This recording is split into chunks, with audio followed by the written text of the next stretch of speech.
Hello friends, welcome back to our channel. Friends, ఈ వీడియోలో మనం ఈరోజు అన్ని న్యూస్ పేపర్లో వచ్చినటువంటి ఇంపార్టెంట్ ఎడ్యుకేషన్ అప్డేట్స్తో పాటు చాలా ముఖ్యమైనటువంటి కరెంట్ అఫైర్స్ కూడా రావడం జరిగింది. సో వాటన్నిటి గురించి వన్ బై వన్ ఈ వీడియోలో అయితే చూద్దాం. వీడియో చూస్తున్న ప్రతి ఒక్కరు వీడియోని ఖచ్చితంగా లైక్ చేయండి. డైలీ 1 to 2 hours వర్క్ చేసి దాదాపు 8 న్యూస్ పేపర్ చదివి ఇన్ఫర్మేషన్ మీకు అందించడం జరుగుతుంది. చాలామంది మన వీడియోస్ను ఫాలో అవుతున్నారు కానీ లైక్ చేయట్లేదు. ఖచ్చితంగా లైక్ చేయండి. ఈ వీడియోకి అయితే నేను 1000 లైక్స్ ఎక్స్పెక్ట్ చేస్తున్నాను.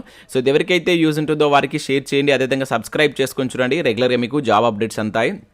మన ఛానల్కి సంబంధించిన టెలిగ్రామ్ గ్రూప్లో కూడా జాయిన్ కాండి. సో దాంట్లో కూడా రెగ్యులర్గా జాబ్ అప్డేట్ షేర్ చేస్తున్నాను. మీకు చాలా యూజ్ ఉంటుంది. ఆ గ్రూప్లో కంపల్సరీ జాయిన్ కాండి. ఫ్రెండ్స్, 2 తెలుగు రాష్ట్రాల్లో ప్రముఖ కోచింగ్ సెంటర్ అయినటువంటి నాగార్జున స్టడీ సర్కిల్ ఆధ్వర్యంలో TSPSC group 2 test series batch అయితే స్టార్ట్ కాబోతుంది. సో రేపటి నుంచి ఈ బ్యాచ్ అయితే స్టార్ట్ చేస్తున్నారు. సో దీనికి సంబంధించి ఇక్కడ మీరు చూసినట్లయితే మొత్తం టోటల్గా 4 పేపర్లకు సంబంధించినటువంటి టెస్టులు అయితే కండక్ట్ చేయబోతున్నారు.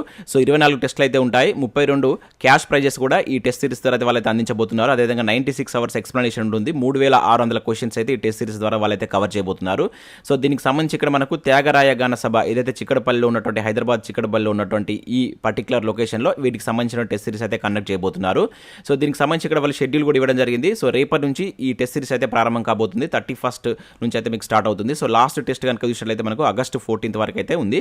సో మీకు గ్రూప్ 2 అదేవిధంగా గ్రూప్ 3కి యూజ్ అయ్యే విధంగా కూడా ఈ టెస్ట్ సిరీస్ అయితే ఉంటుంది. ఆఫ్లైన్ టెస్ట్ సిరీస్ ఇది. సో ఆఫ్లైన్లో టెస్ట్ సిరీస్ రాయాలనుకున్న వారికి ఇది ఒక మంచి అవకాశంగా అయితే చెప్పవచ్చు. సో ఇంట్రెస్టెడ్ క్యాండిడేట్స్ ఇంకా మీకు ఏమైనా డౌట్స్ ఉన్నట్లయితే సో ఇక్కడ ఉన్నటువంటి ఫోన్ నెంబర్స్ కాల్ చేసి మీరు పూర్తి వివరాలు అయితే తెలుసుకోవచ్చు.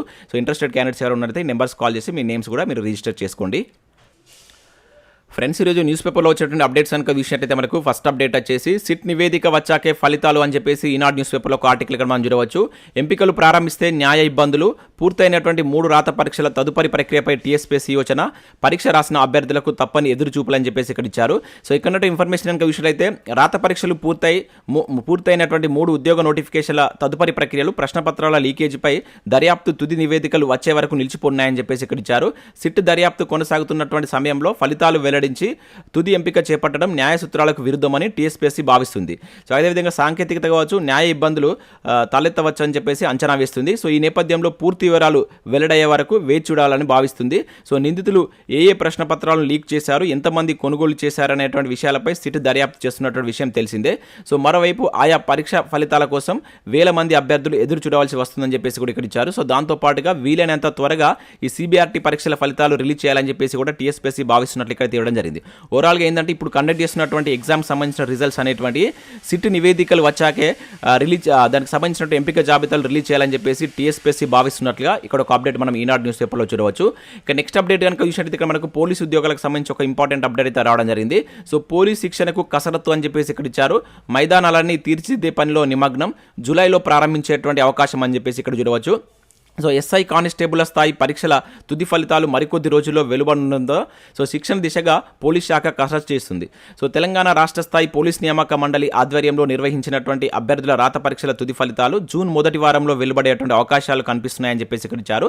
సో అనంతరం ఉత్తీర్ణులైనటువంటి అభ్యర్థుల యొక్క నేపథ్యం కావచ్చు, నేర చరిత్ర గురించి ఆరా తీసి ఎంపికైనటువంటి వారి యొక్క తుది జాబితాను నెలాఖరులోపు వెలువరించవచ్చు అని చెప్పేసి భావిస్తున్నారు.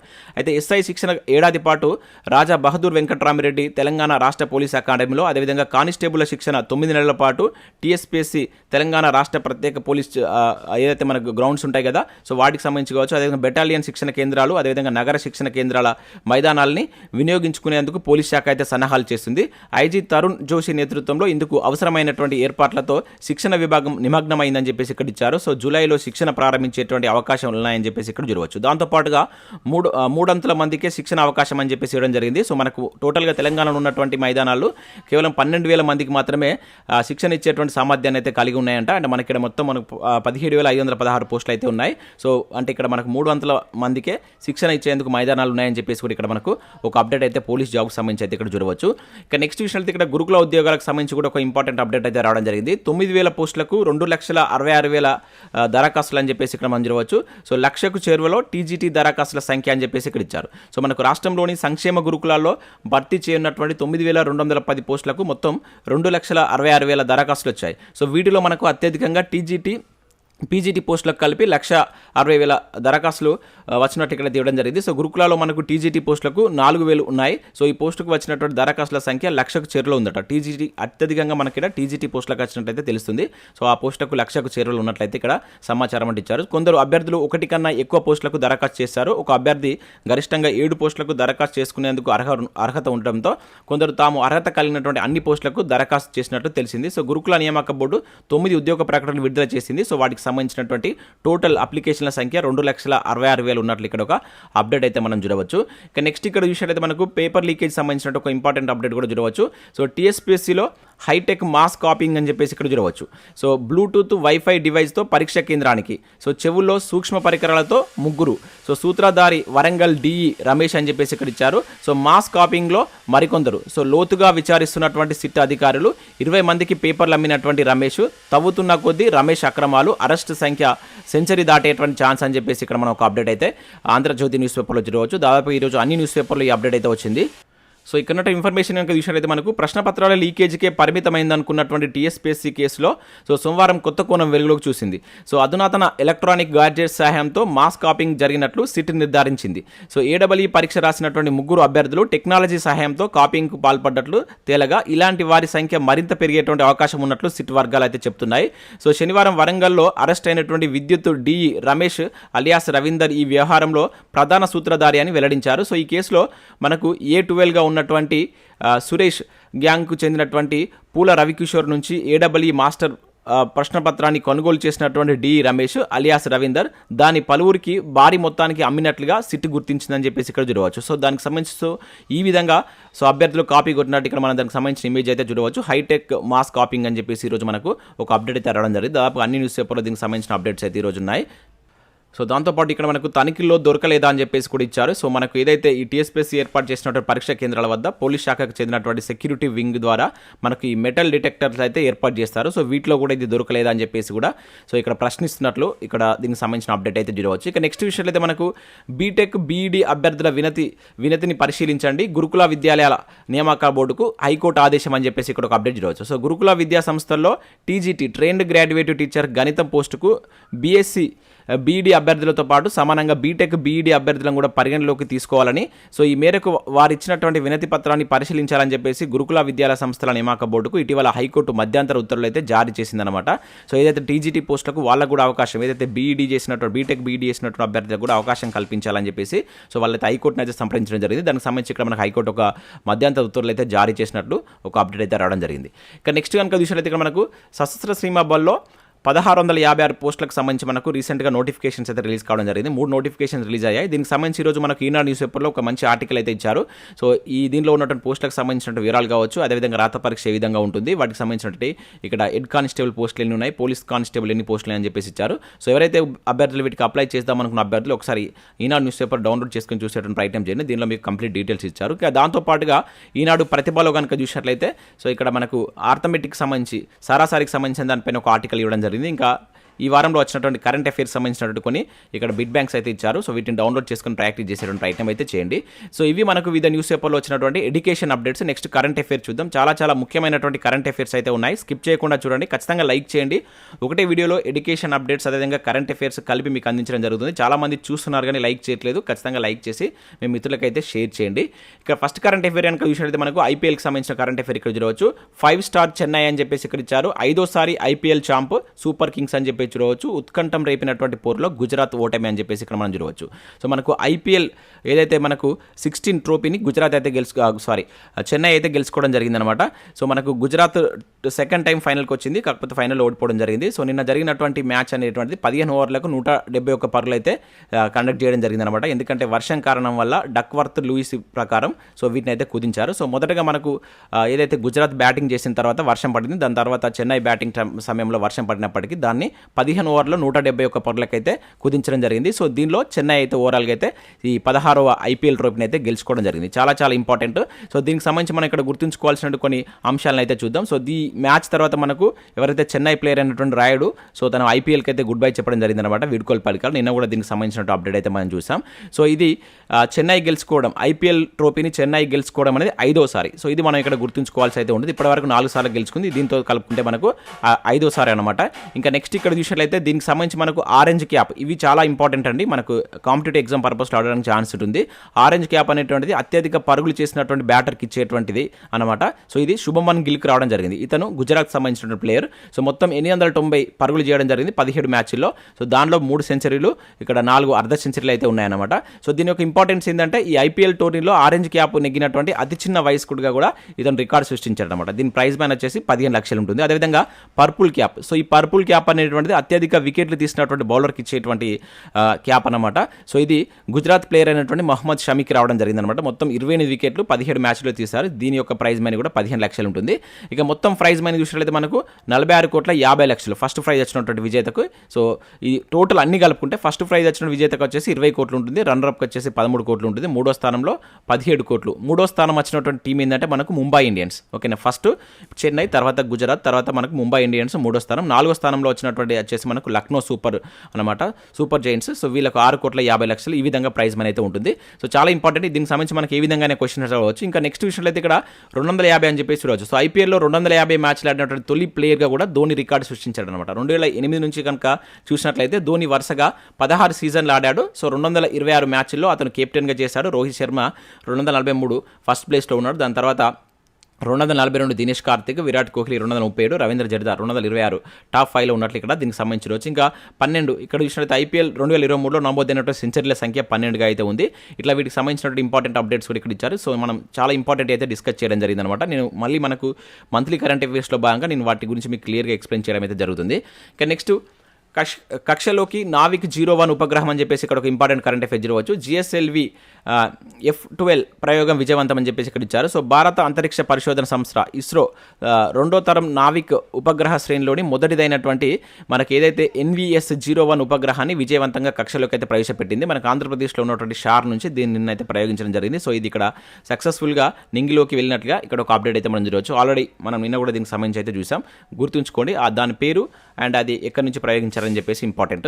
ఇక నెక్స్ట్ చూసినట్టయితే మనకు ఢిల్లీ చేరినటువంటి కంబోడియా రాజు అని చెప్పేసి ఇక్కడ చూడవచ్చు. సో మనకు భారత పర్యటనలో ఉన్నటువంటి విదేశీ వ్యక్తి ఎవరంటే మనకు కంబోడియా రాజు. సో కంబోడియా రాజు ఇక్కడ చూసినట్టయితే నరోదమ్ సహమోని మన దేశ పర్యటనకు గాను సోమవారం ఢిల్లీ చేరుకున్నట్లు ఇక్కడ ఒక అప్డేట్ అయితే మనం చూడవచ్చు. సో విదేశాంగ సహాయ మంత్రి అయినటువంటి రాజ్ కుమార్ రంజన్ సింగ్ ఆయనకైతే స్వాగతం పలికినట్టు ఇక్కడ చూడవచ్చు. సో 1952లో మొదలైనటువంటి భారత్ కంబోడియా దౌత్య సంబంధాలకు 70 ఏళ్లు పూర్తయినటువంటి సందర్భంగా సో ఇతను మన భారత పర్యటన చేశాడు. చాలా ఇంపార్టెంట్. సో ఇటీవల 70 సంవత్సరాలు పూర్తి చేసుకున్న సందర్భంగా ఏ దేశ రాజు భారత పర్యటన చేస్తారని చెప్పేసి అడగడానికి ఛాన్స్ ఉంటుంది. కంబోడియా రాజు అని చెప్పేసి గుర్తుంచుకోండి. సో నెక్స్ట్ కరెంట్ అఫైర్ కనుక చూసినట్టయితే నైజీరియా అధ్యక్షుడిగా టినుబు ప్రమాణం అని చెప్పేసి ఇక్కడ చూడవచ్చు. సో మనకు నైజీరియా కొత్త అధ్యక్షుడిగా బోలా టినుబు సోమవారం ప్రమాణ స్వీకారం అయితే చేయడం జరిగింది. సో చాలా ఇంపార్టెంట్. మనకు నైజీరియాకు సంబంధించి కొత్త అధ్యక్షుడు అయితే రావడం జరిగింది. సో ఇది గుర్తుంచుకోండి, టినుబు అని చెప్పేసి గుర్తుంచుకోండి. అండ్ నెక్స్ట్ చూసినట్టయితే ఇక్కడ తుర్కీ అధ్యక్షుడిగా కూడా మళ్ళీ ఎర్దోగాన్ అని చెప్పేసి చూడవచ్చు. సో ఆల్రెడీ ఇది మనం ప్రీవియస్లో కూడా చూసాం. సో ఈరోజు మరొకసారి రావడం జరిగింది. తుర్కీ అధ్యక్షుడిగా మనకు రెసెఫ్ తయ్యప్ ఎర్దోగాన్ 69 సంవత్సరాల వయసులో మరొకసారి సో తుర్కీకు అధ్యక్షుడిగా అయితే నియమితులు కావడం జరిగింది. సో రీసెంట్గా జరిగినటువంటి ఎలక్షన్స్లో 52.3% తోటి ఇతను తన ప్రత్యర్థిపై అయితే గెలవడం జరిగింది. సో ఇక్కడ 3 ఇంపార్టెంట్ అప్డేట్స్ అయితే వచ్చాయి మనకు. ఒకటి వచ్చే తుర్కీ అధ్యక్షుడు ఎర్దోగాన్ కావచ్చు, అదేవిధంగా నైజీరియా అధ్యక్షుడు టినుబు కావచ్చు, అదేవిధంగా మన భారత పర్యటనలో ఉన్నటువంటి కంబోడియా రాజు. ఈ మూడింటిని గుర్తుంచుకోండి, చాలా ఇంపార్టెంట్. ఇక నెక్స్ట్ మనకు సివిసిగా ప్రవీణ్ శ్రీవాత్సవ అంటూ చూడవచ్చు. సో మనకు సెంట్రల్ విజిలెన్స్ కమిషనర్ సివిసిగా మనకు ప్రవీణ్ కుమార్ శ్రీవాత్సవను నియమితులు కావడం జరిగింది. సో రాష్ట్రపతి దీనికి సంబంధించిన ఉత్తర్వులు అయితే జారీ చేశారు, గుర్తుంచుకోండి. సో సెంట్రల్ విజిలెన్స్ కమిషనర్గా ఇటీవల ఎవరు నియమితులయ్యారని చెప్పేసి అడగవచ్చు. సో ప్రవీణ్ శ్రీవాత్సవ అని చెప్పేసి గుర్తుంచుకోండి. ఇక నెక్స్ట్ చూసినట్లయితే మనకి ఇక్కడ ఈశాన్య రాష్ట్రాలకు తొలి వందే భారత్ అని చెప్పేసి ఇక్కడ ఒక కరెంట్ అఫైర్ మనం చూడవచ్చు. అస్సాంలో ప్రారంభించినటువంటి మోడీ. సో మనకు అస్సాంలో వందే భారత్ ఎక్స్ప్రెస్ను సోమవారం మోడీ గారు అయితే వర్చువల్గా ప్రారంభించడం జరిగింది. ఈశాన్య రాష్ట్రాల్లో ప్రారంభమైనటువంటి తొలి వందే భారత్ ఎక్స్ప్రెస్గా సో ఇది మనకైతే గుర్తుంచుకోవాల్సి అయితే ఉంటుంది. సో ఇది ఎక్కడి నుంచి ఎక్కడి వరకు అంటే అస్సాం నుంచి సో వెస్ట్ బెంగాల్లో ఉన్నట్టు అస్సాంలో ఉన్నటువంటి గువాహటి నుంచి వెస్ట్ బెంగాల్లో ఉన్నటువంటి జల్పాయిగురి వరకు సో దీని యొక్క ప్రయాణం అయితే ఉంటుంది. సో చాలా ఇంపార్టెంట్. ఇటీవల మనకు ఈశాన్య రాష్ట్రాల్లో తొలి వందే భారత్ ఏ రాష్ట్రంలో స్టార్ట్ చేశారని చెప్పేసి అడగవచ్చు. సో అది అస్సాం అని చెప్పేసి గుర్తుంచుకోండి. అస్సాంలో స్టార్ట్ అయిన ఇది ఎక్కడి నుంచి ఎక్కడి వరకు అంటే అస్సాం నుంచి వెస్ట్ బెంగాల్లో ఉన్నటువంటి జల్పాయిగురి వరకు ఈశాన్య రాష్ట్రాల్లో తొలి వందే భారత్ ఎక్స్ప్రెస్ను మనకు మోడీ గారు నిన్న వర్చువల్గా అయితే స్టార్ట్ చేశారు. ఇక నెక్స్ట్ చూసినట్లయితే మనకు HAI సెక్రటరీ జనరల్గా జగన్మోహన్ ఎన్నిక అని చెప్పేసి ఇక్కడ చూడవచ్చు. సో హ్యాండ్బాల్ సంఘాల సమస్యకు IOA పరిష్కారం. సో ఇక్కడ చూసినట్టు మనకు నేషనల్ హ్యాండ్బాల్ అసోసియేషన్లో నెలకొన్నటువంటి అనిశ్చితని పీటీ ఉషా నేతృత్వంలో ఉన్నటువంటి ఇండియన్ ఒలింపిక్ కమిటీ తొలగించింది. సో 2 సమాంతర సంఘాల మధ్య వివాదాన్ని చర్చల ద్వారా పరిష్కరించినట్లు ఇక్కడ మనకు ఐఓఏ అయితే సోమవారం ప్రకటించింది. దాంతో మనకు హ్యాండ్బాల్ అసోసియేషన్ ఆఫ్ ఇండియాగా మనకు ఎవరు నియమితులయ్యారంటే, సో ఇక్కడ చూసినట్లయితే అంటే దానికి సంబంధించిన సెక్రటరీ జనరల్గా తెలంగాణకు చెందినటువంటి వ్యక్తి కనుక చాలా ఇంపార్టెంట్ జగన్మోహన్ రావు అయితే ఎన్నిక కావడం జరిగిందనమాట. సో మన తెలంగాణకు సంబంధించిన వ్యక్తి కనుక అడగడానికి ఛాన్స్ ఉంటుంది. హ్యాండ్బాల్కి సంబంధించినటువంటి సెక్రటరీ జనరల్గా అయితే ఇతను నియమితులు కావడం జరిగింది. నేమ్ గుర్తుంచుకోండి. ఇక నెక్స్ట్ విషయంలో అయితే మనకు న్యూయార్క్కు ముప్పు అని చెప్పేసి ఇక్కడ చూడవచ్చు. ఇక్కడ చూసినట్లయితే వెల్లడించినటువంటి తాజా అధ్యయనం, ఇది కూడా ఇంపార్టెంట్ కరెంట్ అఫేర్ అండి. సో అగ్రరాజ్యం అమెరికాలో ఖరీదైనటువంటి కలల నగరంగా పేరుగాంచినటువంటి న్యూయార్క్కు ముప్పు పొంచి ఉంది. సో ఇక్కడ పెరుగుతున్నటువంటి సముద్ర మట్టం, ఆకాశ హర్యాలు, జనాభాతో ఒత్తిడి, తీవ్రమైనటువంటి భూమి క్రమక్రమంగా కూరుకుపోతుంది. సో వీటి ప్రభావంతో న్యూయార్క్ నగరం ఏటా 1 నుంచి 2 మిల్లీమీటర్ల మేరకు ముప్పుకు గురి అవుతుందని తాజా అధ్యయనం ఒకటి కుండబద్దలు కొట్టినట్టు ఇవ్వడం జరిగింది. సో అది వచ్చేసి మనకు ఎర్త్ ఫ్యూచర్ జర్నల్ అనేటువంటి ఒక అధ్యయన సంస్థ దీన్ని అయితే ప్రచురించిందనమాట. సో చాలా ఇంపార్టెంట్. ఇటీవల ఏ నగరం, అమెరికాలో ఉన్న ఏ నగరం ఇట్లా 1 నుంచి 2 మీటర్ల మేరకు ముప్పుకు అంటే ఇది కుంగుకుపోతున్నట్లు, ముప్పుకు గురి అవుతున్నట్లు ఉన్నటువంటి నగరం ఏదని చెప్పేసి అడగడానికి ఛాన్స్ ఉంటుంది. న్యూయార్క్ అని చెప్పేసి గుర్తుంచుకోండి, చాలా ఇంపార్టెంట్ అది. ఇక నెక్స్ట్ చూసినట్లయితే మనకు ఆరణి జ్యోతి అమరవీరుల స్మృతి అని చెప్పేసి ఇక్కడ చూడవచ్చు. సో సచివాలయం ఎదురుగా మనకు నిర్మిస్తున్నటువంటి తెలంగాణ అమరవీరుల స్మృతి చిహ్నం ప్రారంభానికి అయితే సిద్ధమవుతుంది. సుమారు 3.29 ఎకరాలలో దాదాపుగా 179 కోట్ల వ్యయంతో దీన్ని అయితే చేపట్టినటువంటి విషయం మనకు తెలిసిందే. సో ఇక్కడ ప్రమిద ఆకారంలో 4 అంతస్తుల భవనాలతో పాటు పైన నిరంతరం వెలిగేటువంటి జ్యోతి చిహ్నాన్ని ఏర్పాటు చేశారు. మొదటి అంతస్తులో తెలంగాణ అమరుల జ్ఞాపకాల మ్యూజియం, అదేవిధంగా 100 మంది కూర్చునేలా ఆడిటోరియం అయితే నిర్మించారు. 2వ అంతస్తులో 700 మందికి సరిపోయేలా ఒక కన్వెన్షన్ హాల్, 3వ అంతస్తులో రెస్టారెంట్, 4వ అంతస్తులో సందర్శకుల యొక్క వ్యూ పాయింట్ అని అయితే ఏర్పాటు చేసినట్లు ఇక్కడ మనం చూడవచ్చు. సో ఇది దీనికి సంబంధించి కూడా మనకు సో త్వరలోనే దీన్ని కూడా ప్రారంభించబోతున్నట్లు ఇక్కడ ఒక అప్డేట్ అయితే చూడవచ్చు. ఇక నెక్స్ట్ మనకు పార్లమెంటు రూపశిల్పి భీమల్ అని చెప్పేసి ఇక్కడ ఇచ్చారు. సో మనకు నూతన పార్లమెంట్ అయితే మనకు నిన్న ఓపెన్ చేయడం జరిగింది కదా. దానికి సంబంధించినటువంటి నేపథ్యంలో ఇక్కడ దాన్ని ఎవరు రూపొందించారు, ఇక్కడ భీమల్ అని చెప్పేసి చూడవచ్చు. నూతన భవన ఆకృతి ఆయన సృష్టి. సో దానికి సంబంధించి ఇక్కడ మనకు ఈరోజు ఒక మంచి ఆర్టికల్ అయితే ఇచ్చారు. నిన్న కూడా దీనికి సంబంధించి అయితే చూసాం. వీలైతే దీని ఒక స్క్రీన్ షాట్ తీసుకొని చదివేటువంటి ప్రయత్నం అయితే చేయండి. ఇక నెక్స్ట్ విషయం అయితే మనకు గిన్నీస్ వరల్డ్ రికార్డులో శివనారాయణ్ జ్యువెలర్స్ అని చెప్పేసి ఇక్కడ మనం చూడవచ్చు.